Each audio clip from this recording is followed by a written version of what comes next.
Hi, everyone. This is acyuta-bhava from Nightlight Astrology, and these are your sun and rising sign horoscopes for the month of May 2020. So, in this video, we're going to take a look at Aries, Leo, and Sagittarius. Now, the story of the month for everyone is Venus's retrograde and Venus's long-standing square to Neptune and Pisces. We're going to see that transit play out in three distinct phases this month. The first one being at the very beginning of the month, the first 7 days, Venus will square Neptune. The next, between the 13th and the 14th, when Venus turns retrograde. And then the final one, which I've actually got here on the screen already, is around the 22nd and 23rd, when we get a new moon in Gemini, and when Mercury and Venus will both conjoin in Gemini while also squaring Neptune yet again. So, got several squares from Venus to Neptune. The last one being pretty profound was Mercury's there, along with the new moon. Venus turns retrograde in the beginning of the month. So, let's try to summarize this as simply as we can. First of all, Venus is in your third house, along with Mercury and a new moon this month, announcing a lot of importance around third house themes. That's going to be the life of the mind, the theme of communication, of learning, of media, of speech, of writing, of communicating your own personal truth. And also, we're taking all those topics and we're saying, and overlay them with the themes of beauty, romance, love, women, sisters, or siblings in the third house, sometimes in general, and the need for artistic or aesthetically pleasing qualities. So those themes are really important. I asked this question in a video that I did last month, and someone gave me the name sapio. What was it? It was sapiosexual or something like that. It was an attraction to that which is intelligent, like if you're sexually turned on by something that's intelligent. And I laughed because I was trying to remember the name for it. But at any rate, especially for Aries rising, the attraction of the mind is such a big theme this month. It's not just an emphasis on the mind or the intelligence or learning or communicating. It's falling in love with those things. And it's also the question of what's real versus unreal. Maybe even some questions about what is self-sabotaging, or what is, what is real or true or good, versus what is some unhealthy form of preoccupation or obsession mentally. But questions about the mental life, the life of I should say, is your intellectual life and the life of the mind, especially as it pertains to relationships, love, beauty, sexuality, and then questions about what's healthy versus unhealthy, what's real versus unreal. That's what Neptune's doing from the 12th house. So those are your themes of the month. And again, watch for it really intensely the first week. Watch on the 13th and 14th as Venus turns retrograde. And then the 22nd and 23rd, Mercury and Venus conjoin to square Neptune. I would even think you could be receiving some kind of really important information or insights around that time. And then the new moon in Gemini says, yeah, and these themes, they get to last you all the way until the summer solstice. So now there's some other important dates that I wanted to mention for every sign this month, in addition to this basic sequence that's happening all month long. And we go back to like May 4th, and we're going to put the Mercury at the heart of the sun on that day. So for you, that Cazimi, we call it, from Mercury and the sun is taking place right in your second house of money and finances. Could be a really nice kind of empowered moment around money and finances. Maybe some breakthroughs are starting to happen in that area for you, especially since you recently had Mercury conjoin Uranus and the sun conjoin Uranus in late April. So I would watch for some kind of good news or a breakthrough insight or aha moment or something more beneficial happening around money or finances. However, the full moon is also going to bring out this incredible tension with the 8th house. And that's a place of other people's money, of debt and obligations, of resources that come from other people, of what other people value or what they have. So some tension this month for Aries rising around your money, your finances, and maybe those of someone else, or of your own financial situation and of debts and obligations that you have to other people, or that you are helping other people with, or that other people are helping you with in some way. So that's really amplified right around the May 7th when you get the full moon in Scorpio. Another transit is May 9th to the 11th. You're going to see Mercury go through a square to Mars. Here's Mercury in late Taurus squaring Mars in Aquarius in your 11th house. This could also bring up questions about groups of people or organizations, colleagues, friends, your social circles. And it could also tie in again the theme of finances or money.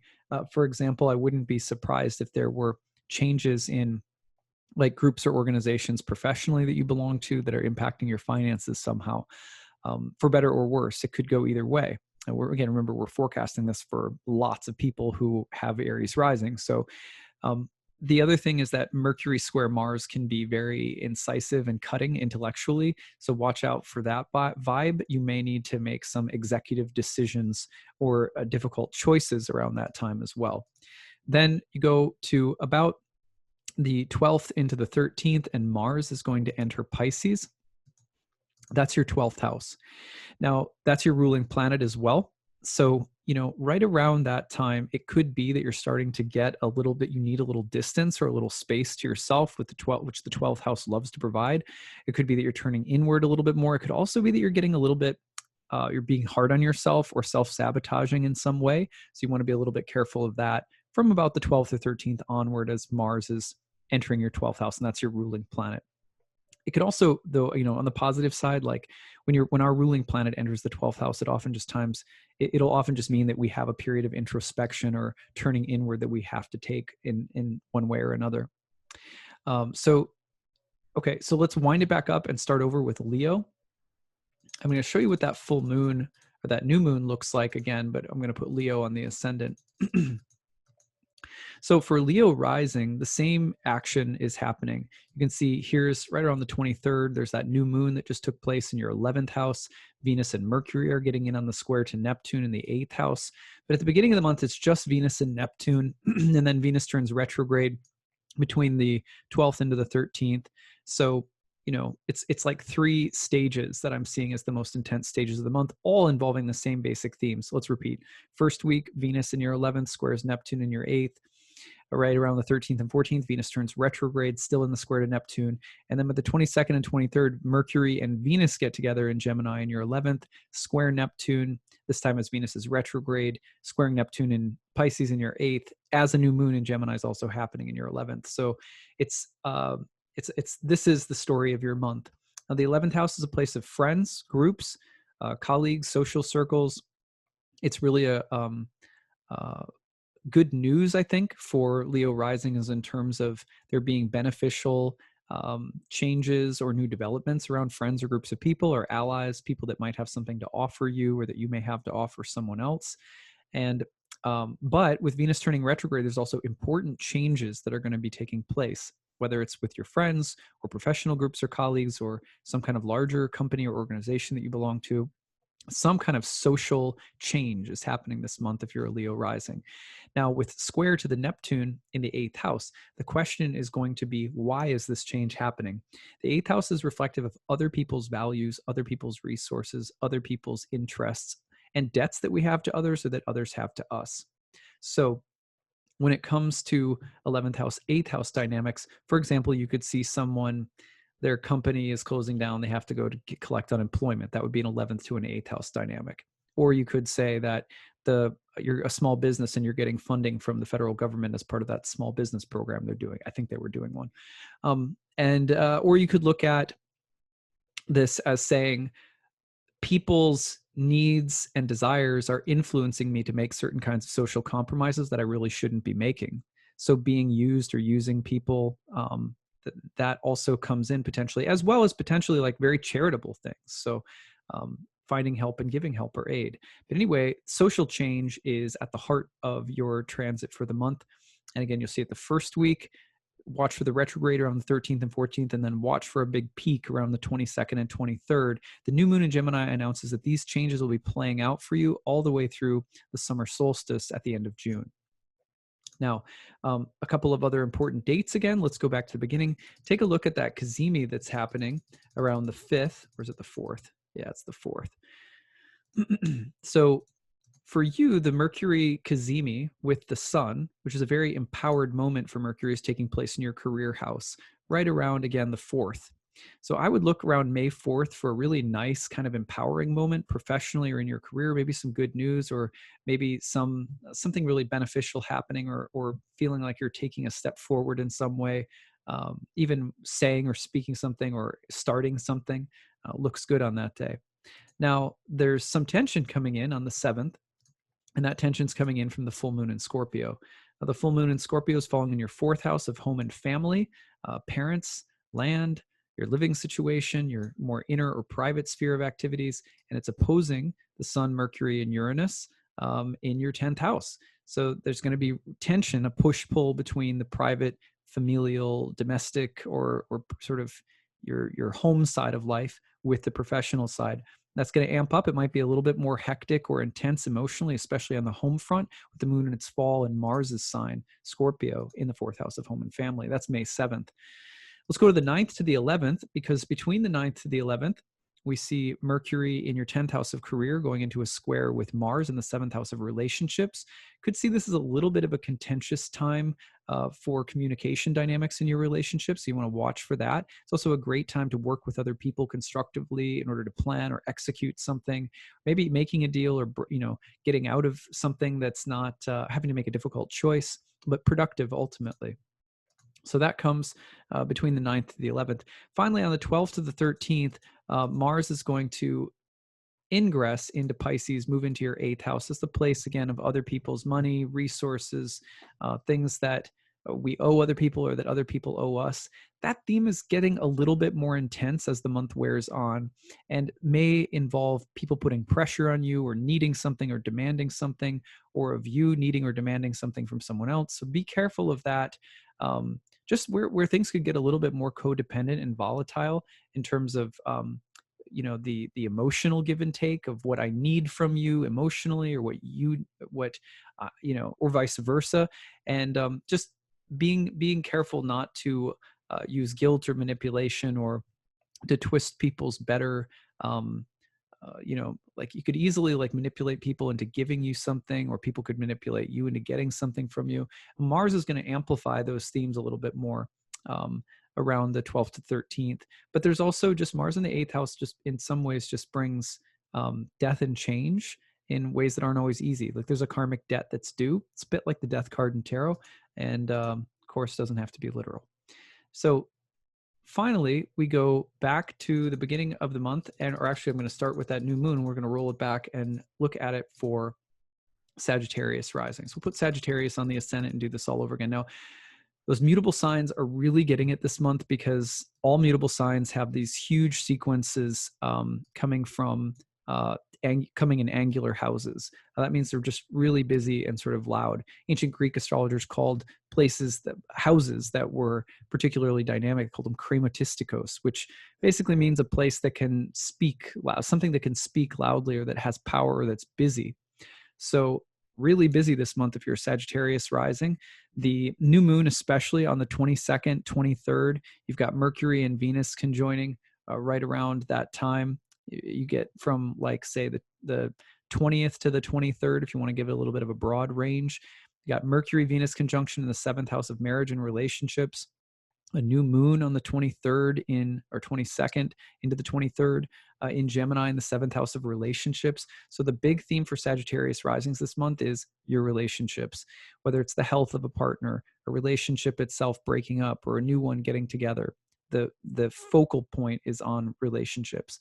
And then what is it happening in relationship to? It's happening in relationship to home and family, to your living situation, your living environment, to property, or to even issues with children or kids, or just family karma in general, coming into very dynamic relationship with love and marriage or relationships this month. So that's the theme of the month if you're a Sagittarius rising. And this theme is not only being amplified the first week of May 13th to 14th, as Venus turns retrograde, and then again on the 22nd and 23rd, around that time with the new moon and Mercury and Venus squaring Neptune. But the new moon suggests that it will tone your experience all the way through the end of June, because this new moon plants a seed that kind of sets the tone for the entire lunar cycle ahead. So it's a big deal. Now, what exactly can come of that? Well, Neptune likes to make things nice and otherworldly, or likes to overwhelm or flood or, dissolve. Neptune likes to transcendentalize, but Neptune can also fantasize and make things sort of unreal and fuzzy. And you're talking about that kind of energy permeating both your home life and potentially your intimate relationships.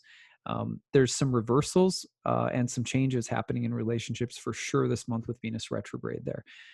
Sometimes those changes, they need to be had. They involve a little bit of clearing and cleaning, and that's a good thing. On the other hand, um, be careful that you're not being too fickle and trying to, if it ain't broke, don't fix it. That can sometimes be the truth for Venus retrogrades in the seventh, where some things need changing, but not everything needs a complete rehaul. So be careful, because Venus is going to go back and forth and back and forth, and Venus and Gemini can already be a little bit fickle. So remember that we have to live with some things and we have to compromise on some things. So try to be very discerning as to where and how changes can be made that are most necessary and helpful, and trying to let go of things that aren't. Don't be too idealistic. So now, other transits this month that are a big deal. We go back towards the beginning of the month, right around the 4th of the month, you're going to see a Mercury cazimi with the sun in the 6th house. I could see this as a day of getting something done, or of hard work, leading to some kind of good result. The 6th house is a hard working house, can be a house of drudgery, illness, sickness, but in an earth sign, there can also be, especially with the sun there can be this sense of productivity. There's hard work. There's, it's not always fun, but the Mercury cazimi can just give you a sense that you are gaining the insight, the clarity, the knowledge, and the sense of stick-to-itiveness to get through something. It can also just be that glowing moment of epiphany. Now, that moment also, you have to be careful because of Venus and Neptune square, that you're not, like, if something goes wrong, that you're not making a mountain out of a molehill, and that sudden insight that you get that you need to change or shift something doesn't become amplified, and you don't exaggerate and go too far. So try to temper whatever insights or messages you're getting at this time with, like, a healthy dose of realism. The message might be right, the response might be out of proportion to the message you receive. So be a little bit mindful about that. Now, some tension that's coming through on the 12th, which is really, or on the 7th, is the full moon in Scorpio in your 12th house. Now, that is a very intense full moon. 12th house has to do with, hospitals, prisons, places of suffering, places of self-undoing, confinement, isolation, or solitude. The full moon might be saying, hey, look, things are getting more mentally intense, or even physically or emotionally intense, and there's some need to separate or distance yourself. I know a lot of us can't imagine being any more distant than we already are from one another, but this full moon might need some time and space. This full moon could also suggest a quarantine because of getting sick. I hate to say it, but it's a difficult full moon. In the 12th house can mean, just take care of yourself this month, because it can mean just a little bit more emotionally turbulent, or even, physically turbulent energy around the full moon on the 7th. Now, it can also mean, of course, that there is just an aura of deeper emotional conflict that is rising to the surface in your relationships around this time, again, with Venus being ready to turn retrograde in your 7th house of marriage and relationships around this time.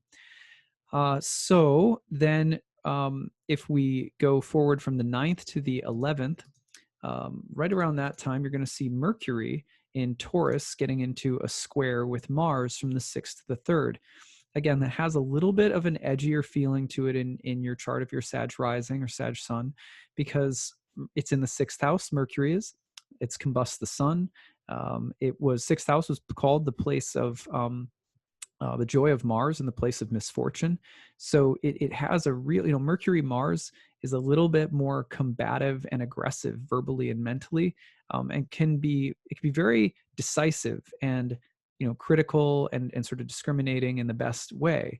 And you can make some really good executive decisions right now. It may involve some hard work, or maybe sort of labor intensive, or there could be just a feeling of laboring in your mind. But again, the good news here, that's the good news. Of course, the more challenging news would be, more combativeness, and potentially some degree of, volatile communication in your relationships. And again, why are we saying that? Mercury is in Venus's sign. Venus is in Mercury's sign. They're exchanging right now, while Venus is also square to Neptune. So communication, especially around the home and relationships, could be a little bit more intense. Now, you go, maybe the 12th and the 13th is the last thing that we'll mention, which is Mars entering Pisces in your fourth house. So there's the god of war then entering the house of home and family. And again, that's around the 12th into the 13th, where you're just going to see a little bit more of that intense combative or aggressive energy entering the fourth house. It's also a great planet when it comes to facing or confronting things around home or family, or doing some work on the home or something like that. It can also mean that there are just difficult energies that you're working through or processing around family karma. Again, we know that that's probably the case because Venus is square to Neptune in the fourth house all month long. So watch for that theme to intensify, though, just a little bit. Right around when Venus turns retrograde, Mars is also entering Pisces. So you can see at the exact same time Mars is entering Pisces, there's Venus turning retrograde in the square to Neptune down in the fourth house.